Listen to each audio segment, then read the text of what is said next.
I work front desk at a gym in a relatively quiet part of town. Not some big chain, just a privately owned place that's been around forever. We open at 5 a.m., which means I have to get there by 4:30 to do the opening checklist. I usually hate mornings, but the quiet helped. That was until I noticed him. He showed up for the first time around late spring. Middle-aged, kind of average-looking, nothing striking, which is maybe what made it worse. You wouldn't remember him if you passed him on the street. Buzzed hair. Thin. Always wearing an old windbreaker, even when it was warm. He didn't say much, just signed in and nodded. Normal. Polite. I didn't think anything of it. But then he started coming in every morning. Same time. 4:55. Always before we technically opened. At first, he'd wait outside, hands in his jacket pockets, just staring through the glass until I unlocked the door. It creeped me out a little, sure, but I chalked it up to routine. Until it wasn't. One morning, I was late. Only by 10 minutes. My phone had died overnight, and my backup alarm didn't go off. I pulled into the parking lot in a rush and saw him standing by the door. He wasn't just waiting. He was standing right in front of the glass, facing it like he had been there for a while. Maybe a long while. He didn't look at me as I walked past. Just stood still, staring at the closed door like I wasn't even there. I smiled awkwardly, muttered an apology for opening late, and let him in. He said nothing, just walked straight past me, like I'd broken some unspoken rule. After that, things escalated in quiet, specific ways. He began choosing machines closer and closer to the front desk. The gym would be practically empty, but he'd be on the elliptical directly across from where I sat. Not even working out half the time. Just pacing himself. Watching. I'd look up from my computer, and he'd already be looking at me. Not quickly turning away, not pretending to glance. Just looking. I started logging the times, just to see if I was imagining it. He never missed a day. Then one afternoon, a full 6 hours after my shift, I went to grab groceries. I turned down an aisle and saw him there. Same windbreaker. No cart. Just browsing. I turned right back around and left. The next day, I called out sick. My boss covered the morning. I didn't tell anyone why. I just needed space. When I came back the day after, guess who wasn't there? Him. For the first time in weeks. At first, I felt relieved. But then I got home and noticed something in the mailbox. A note. No envelope. Just a folded scrap of printer paper that said, "Why weren't you there yesterday?" No name. No handwriting I recognized. My heart dropped. I checked the building cameras. Nothing helpful. Just a shadowy figure slipping something in and walking off before the motion detector kicked in. I didn't report it yet. I didn't even tell my boss. I thought maybe if I ignored it, he'd move on. Instead, he got bolder. He stopped working out completely. He'd walk in, sign the logbook, and just sit on one of the benches near the stretching area, the one that faced the front desk. No headphones. No phone. Just sitting. Watching. A few members mentioned it. One of the trainers asked if he was okay. I told him I didn't know. I told myself he hadn't technically done anything wrong. But I stopped wearing makeup to work. Started wearing baggier hoodies. Made myself look tired, even when I wasn't. Didn't help. Then came the worst morning. I pulled into the gym's lot at 4:20 a.m., pitch black outside, headlights sweeping across empty cars. But when I turned off the engine and stepped out, I saw something move near the tree line at the edge of the lot. At first I thought it was a raccoon or a deer. Then I saw the glint of a zipper. A sleeve. Someone was standing just inside the trees. Watching me. I got back in my car, locked the doors, and waited. My hands were shaking. I texted my boss. Told him I needed someone there immediately. I waited 20 long minutes with my eyes locked on that shape. When another staff member pulled up, I got out and ran to them. We searched the tree line together. Nothing. No footprints. No sign of anyone. But later, when I checked the outdoor security footage, there he was, walking up from the back lot, stopping just shy of the trees, watching my car, for 17 minutes.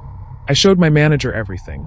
We banned him immediately, filed a report with the police, and added his name to our internal system with a note. Do not admit. Notify police. I felt safer for a few weeks. Until I got a DM on Instagram. No profile picture. No followers. No posts. Miss seeing you in the mornings. I blocked the account. Deleted my socials. Changed my email. Changed the locks on my apartment just in case. That was months ago. He's never come back to the gym. I haven't seen him in the neighborhood, but I still hesitate when I open the front door in the dark. I still check behind my car before unlocking it. I still wonder how long he was watching before I ever noticed. And the worst part, I can't shake the feeling that this story isn't over.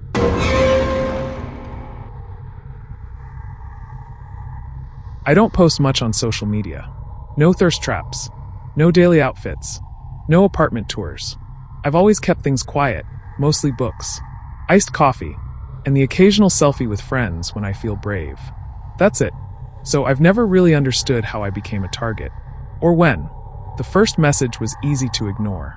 Just a random DM from a burner account. No profile picture. Just a username that was a mess of numbers. Red suits you. I didn't think much of it. I had worn red that day. A hoodie. Nothing revealing. Just a basic oversized pullover. But I had posted a picture of my drink earlier in the coffee shop. Maybe they saw me in the background or something. Whatever. Weird, but not alarming. But the second message came 2 days later. You should close your blinds when you change. Not that I'm complaining. I stared at that one for a long time. There were no pictures of my apartment anywhere online. No mention of my neighborhood. Nothing tagged. I'm the kind of person who checks for cameras in Airbnbs and covers laptop webcams with tape. So this shook me. I lived on the 3rd floor. My windows faced a dead-end alley behind the building. No balconies. No adjacent buildings with a view into my space. Or so I thought. I shut the blinds immediately and spent the next hour scanning the alley with a flashlight. I didn't see anyone. No tripods. No reflections. But I couldn't get the message out of my head. I started dressing in the bathroom with the lights off. I bought blackout curtains and kept them shut. Still, the messages kept coming. The candles look nice tonight. Why do you cry in the kitchen? The living room's more comfortable. Don't block the mirror. I like when you check yourself out. I stopped replying. Not that I ever really did. I just read and froze. Every time. I blocked one account and another would pop up. Always within a day. Always something new. I called the landlord. Had them check the fire escape. Nothing. No sign of tampering. I even asked about the neighbors, if anyone had access to the roof or maybe an attic crawl space. They looked at me like I was paranoid. I felt paranoid. One night, I went to sleep on the couch. Lights off. Curtains drawn. I was trying to pretend everything was normal. I remember drifting off around midnight. At 12:57 a.m., my phone buzzed. You snore when you're on your back. I sat straight up. My heart was hammering so hard I thought it would crack my ribs. That was it. I wasn't imagining things. Someone was watching me in real time. I called the cops. I didn't care if I sounded crazy anymore. They came, walked the perimeter, asked me if I had a webcam, a smart TV, a baby monitor. I had none of it. I don't even own an Alexa. Still, they were polite, professional, and ultimately unhelpful. No signs of forced entry. No footprints. No prints on the windows. They filed a report, gave me a case number, and told me to call again if anything escalated. It did. The next message wasn't a message. It was a photo, taken from just outside my living room window. It showed me curled up on the couch, eyes closed, blanket half off, completely unaware. I don't even remember moving. I just know that 5 minutes later, I was in my car with my keys in my shaking hand, parked at a 24-hour diner down the street. I stayed there until sunrise. I moved out the next week. New apartment. New locks. First floor unit, but behind a gated complex with cameras and private security. I told myself I was overreacting, but it was worth the peace of mind. For a while it worked. No messages. No creepy photos. Just silence. Until last month. I came home from work and found a small envelope on my welcome mat. No postage. No name. Just my unit number written in red pen. Inside was a folded photo, grainy and low light, of me walking up the stairs to my new apartment, groceries in hand, earbuds in. The photo was taken from behind. Close enough that whoever took it was standing at the bottom of the stairs. I live in a gated complex. You need a code to get in. A fob to enter the building. There are cameras. Neighbors. People around all the time. And he still got in. I brought the photo to building management. Showed them the timestamp. Asked for footage. They checked. Nothing. The feed glitched for 7 minutes during the exact window I was walking in. 7 minutes of static. I brought it to the police. They said the same thing. No suspect. No threat made. No crime committed. Just creepy. That's all they called it. I sleep with a chair wedged under my door handle now. I keep a flashlight and pepper spray in every room. I leave the TV on. Anything to remind him, whoever he is, that I'm not sleeping easy. But it's not enough. Because last week, I got another envelope. This time, no photo. Just a note, written in that same neat red ink. This place doesn't suit you.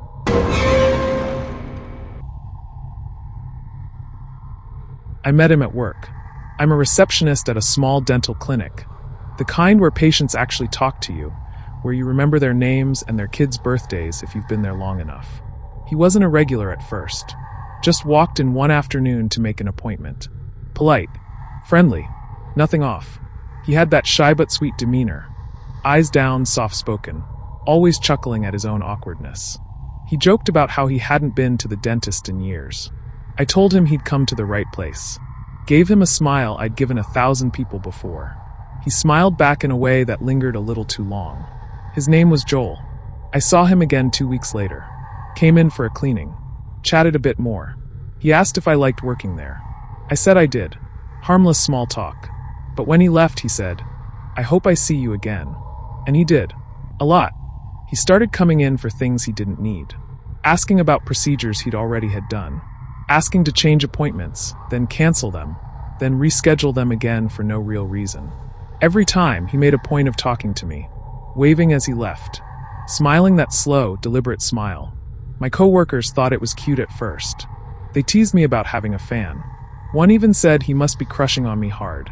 I laughed it off, told myself it was innocent. Until one Friday, I left the clinic after closing and found a note under my windshield wiper. "You're the only reason I smile now." No name. Just that. My stomach turned. I told my coworkers the next day. One of the assistants offered to walk me to my car for a while. We all agreed not to mention it to Joel, in case it wasn't him. But the truth was, I knew it was. The handwriting looked familiar. I'd seen it on his intake form. Looping. Careful. Trying too hard to be neat. After that, he started showing up outside of appointments.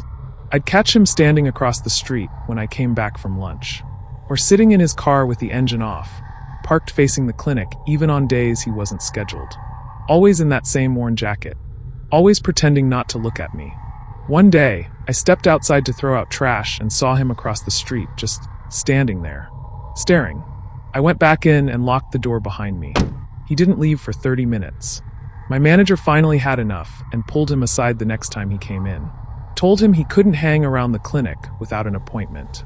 That he'd made some of the staff uncomfortable. Joel apologized. Said he didn't mean anything by it. Said he just liked the vibe of the place. We thought that would be the end of it. It wasn't. A few nights later, I heard a knock on my apartment door. Not a loud one. Just 2 slow, soft knocks. I live alone. It was after 9. I wasn't expecting anyone. I didn't open it. I didn't even move. I just stood behind the door, holding my breath. 30 seconds passed. Then a folded paper slid under the door. I waited until I couldn't hear footsteps anymore, then picked it up. "You're still the only reason I smile." I called the police. Gave them his full name, told them everything. They agreed to file a report, but said there wasn't much they could do unless he threatened me or broke in. They advised me to get a camera and change my locks. I did both. For a while it got quiet. No knocks. No notes. No Joel. I started to think maybe he'd gotten the message. Maybe the report scared him off. Then came the night I woke up and saw the blinking light. I have a security cam in the hallway just outside my apartment. It records motion and sends me a notification. I usually sleep through them. Most are just neighbors. But this one felt wrong. I sat up and checked the app. There he was, standing outside my door again. Not knocking, just standing there. For 10 full minutes. Hands in his pockets. Face to the door. The cops came again. Took the footage. Said they'd do a wellness check on him. I never heard what came of it. But a week later, I found something under my welcome mat. A flash drive. No note. No label. I shouldn't have plugged it in. I know that. But I was scared and I had to know. There were 3 folders. All named after dates. Each one contained dozens of photos. All of me. Walking to work. Coming home. Sitting on my balcony. Shopping for groceries. Eating alone at a cafe. All taken from a distance. Some blurry, some crystal clear. One was from directly outside my window. At night, curtain half drawn, me watching TV in pajamas. The last folder was labeled with the date of that morning. It had 2 images. One on my front door, from inside the hallway, and one from the peephole, looking in, as if the camera had been pressed right against it. I unplugged the drive and called the police immediately. This time, they took it seriously. The photos, the flash drive, the history, it was enough to issue a restraining order. They brought him in. Found more photos in his car. No weapons, thank God. But journals. Pages and pages of obsessive notes about me. What I wore. What I said. When I smiled. When I looked sad. They called me his fixation. He was held for psychiatric evaluation, and eventually, months later, released under supervision. I never saw him again. But every now and then, I still feel watched. I still flinch when someone knocks at the door unexpectedly.